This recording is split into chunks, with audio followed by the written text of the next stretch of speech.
ว่าเพิ่นแบบว่ามาเยือนมาช่วยเหลือมาให้กำลังใจนำโครงการดีๆมาพัฒนาอยู่ประเทศลาวแบบว่าหลายแห่งนะพี่น้องบอกตรงๆนะพี่น้องบ่มีศาสตร์ใดในโลกใบนี้หักคนลาวเท่ากับประเทศไทยอีกแล้วเนาะพี่น้องฉลาดเสือเด้บ่มีไผหักคนลาวส่ำกับคนไทยฉลาดเสือจากใจเนาะพี่น้องเนาะสบายดีพี่น้องสวัสดีค่ะพี่น้องจ๋ามื้อนี้มาพบกับซ่องสาวหลาแสดงอีกแล้วเด้อมาพบมาพ่อกับสาวหลาอยู่เพื่อนเด้อพี่น้องบ่ได้ไปไสเนาะอยู่เพื่อนคือเก่าพี่น้องจ๋าสบายดีตอนเช้าๆเนาะพี่น้องเนาะมื้อนี้ก็วันที่16มีนาคมปี2026เนาะพี่น้องเนาะเป็นมื้อที่ดีอีกมื้อหนึ่งเลยก็ว่าได้เนาะพี่น้องเนาะใส่คำว่าพี่น้องชาวลาวนี่ฮะปลื้มปิติยินดีใส่คำว่ายินดีต้อนรับพระบาทสมเด็จพระเจ้าอยู่หัวและก็พระราชินีของประเทศไทยเนาะพี่น้องเนาะมื้อนี้ก็สมเด็จพระเจ้าอยู่หัวของประเทศไทยก็มาเยือนประเทศลาวอย่างเป็นทางการเนาะพี่น้องเนาะก่อนอื่นเบิร์ดสลาก็ต้องขออนุญาตก็ใส่คำว่าขอโทษเด้อถ้าหากว่าสลาใส่คำบ่ถูกต้องหรือว่าล่วงเกินในสองพระองค์สลาก็ต้องขอโทษขออภัยมาณที่นี่เด้อเนื่องจากว่าสลาบ่เป็นเว้าราชาศัพท์นะพี่น้องเฮาก็เป็นคนบ้านๆเนาะพี่น้องเว้าไปสลาก็บ่ฮู้นะพี่น้องสลาก็ต้องขออนุญาตเว้าแบบบ้านๆเด้อแต่บอกเลยว่าทุกคำที่สลาเว้าออกก็คือออกมาจากใจของสลาเนาะพี่น้องเนาะมื้อนี้ก็เป็นมื้อที่ดีอีกมื้อหนึ่งเนาะพี่น้องสลาเลื่อนโซเชียลไปทางใดก็เห็นแต่การเฝ้ารอรับเสด็จพระเจ้าอยู่หัวและกับพระราชินีของฝั่งไทยเนาะทั้งสองพระองค์เพิ่นก็ได้มาเยือนสปป.ลาวอย่างเป็นทางการนะพี่น้องสลาเห็นแล้วสลาก็ดีใจปลื้มปิติเนาะพี่น้องเนาะสลาก็บ่มีโอกาสได้ไปรับเสด็จโดยตัวเจ้าของเนาะพี่น้องเนื่องจากว่าระยะทางก็ค่อนข้างสิไกลเหลือเกินนะพี่น้องคืออย่างสลานี่ก็อยู่แขวงสวรรณเขตเนาะ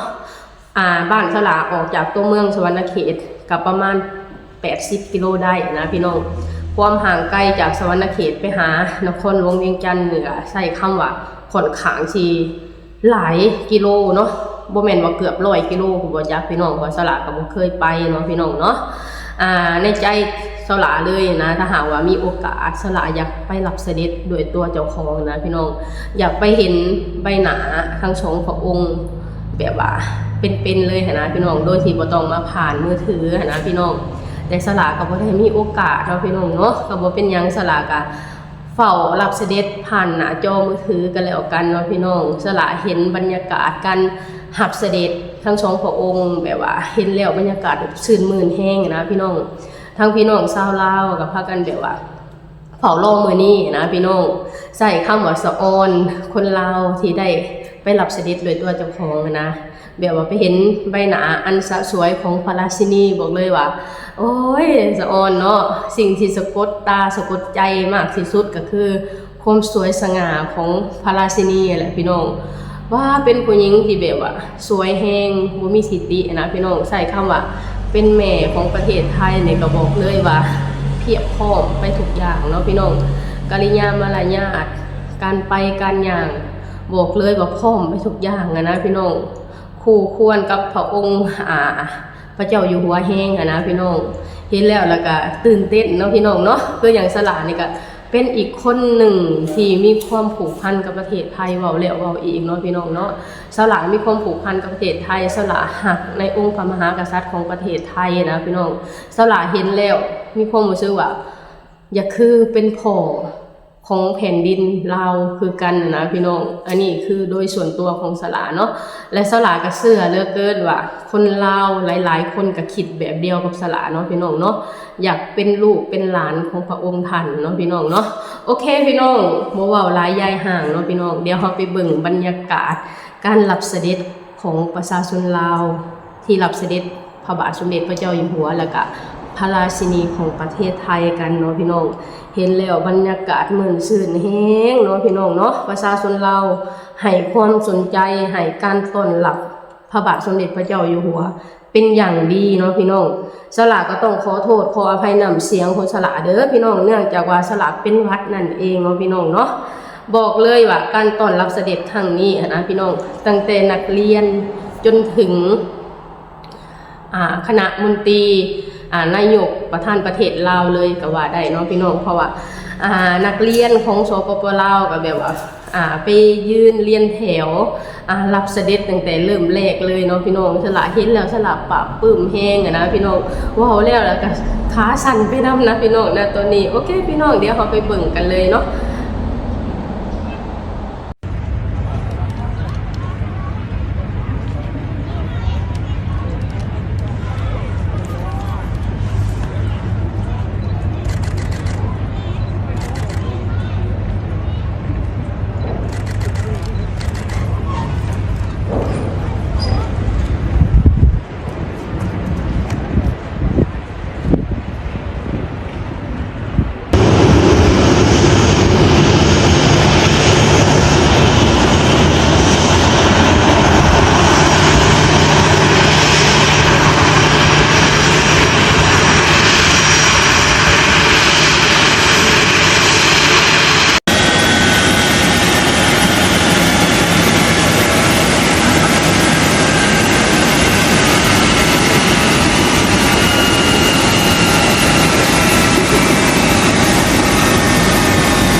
นี่แหละพี่น้องอันนี้ก็เป็นบรรยากาศเนาะพี่น้องเนาะบอกเลยว่าพระบาทสมเด็จพระเจ้าอยู่หัวของไทยแล้วก็พระราชินีแบบว่าเก่งรอบด้านแห้งเลยนะพี่น้องสมกับเป็นพ่อเป็นแม่ของแผ่นดินไทยเนาะพี่น้องเนาะคืออย่างการมาเยือนประเทศลาวครั้งนี้ทั้งสองพระองค์ก็ได้ขับเครื่องบินส่วนตัวมาด้วยเจ้าของเองนะบอกเลยว่าเป็นพ่อเป็นแม่ที่เป็นแบบอย่างให้พวกประชาชน